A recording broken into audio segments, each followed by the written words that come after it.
বাংলাদেশকে ভালোবাসেন, যারা বাংলাদেশের শতবর্ষের ঐতিহ্যের স্বাধীনতার সংগ্রামকে যারা ধারণ করেন, জুলাই বিপ্লবের বিপক্ষে তারা থাকতে পারে না। 2013 সালের শাপলা চত্বরের নবী প্রেমিকদের অকাতরে রক্তদান, 2013 সালে আল্লামা দেলোয়ার হোসেন সাঈদী রহমতুল্লাহি আলাইহির বিরুদ্ধে একটি কল্পিত রায়ের মাধ্যমে কোরআন প্রেমিক তাওহীদি জনতার উপর যে আক্রমণ করা হয়েছে, পাখির মতো গুলি করে প্রায় শতাধিক কোরআন প্রেমী তাওহীদি জনতাকে হত্যা করা হয়েছে।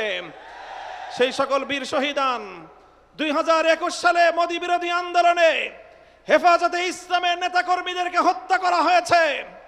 2024 সালের জুলাই বিপ্লবে 1,500 বাংলার দামাল সন্তানদেরকে গুলি করে পরিকল্পিতভাবে হত্যা করা হয়েছে।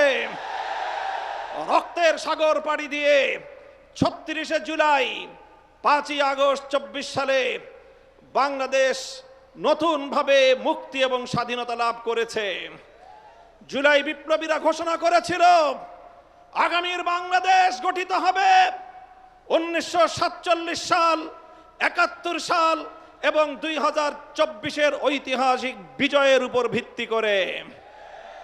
তাই আজ যারা মনে করেন কেন আজকে বাংলাদেশের আলেম সমাজ, কেন আজকে বাংলাদেশের ইসলামপন্থীরা, কেন আজকে বাংলাদেশ খেলাফত মজলিস জুলাই বিপ্লবের পক্ষে এভাবে মাথায় কাফনের কাপড় বেঁধে রাজপথে নামতে চায়, যাদের মনে দ্বিধা সংশয় রয়েছে, আমি তাদেরকে বলতে চাই, আমরা জুলাই বিপ্লবের আকাঙ্ক্ষা জন্যই বাস্তবায়ন করতে চাই। কারণ জুলাই বিপ্লব 1905 সালের বঙ্গভঙ্গকে ধারণ করে, জুলাই বিপ্লব 1921 সালের ঢাকা বিশ্ববিদ্যালয় প্রতিষ্ঠার ঐতিহাসিক প্রেক্ষাপটকে ধারণ করে, জুলাই বিপ্লব 1947 সালে বাংলাদেশের স্বাধীন জাতিসত্তা গঠনের অভিপ্রায়কে ধারণ করে, জুলাই বিপ্লব 71-এর মুক্তিযুদ্ধকে ধারণ করে, জুলাই বিপ্লব 2013 সালের শাপলার চেতনাকে ধারণ করে, জুলাই বিপ্লব 2024 সালের ছাত্র জনতার বৈষম্য বিরোধী আন্দোলনকে ধারণ করে।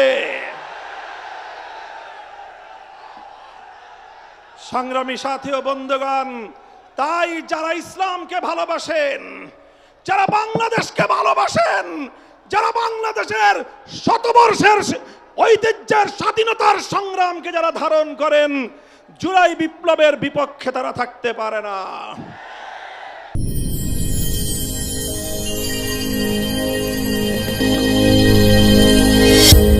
ভিশন 24 দৃষ্টিতে বিস্ময়।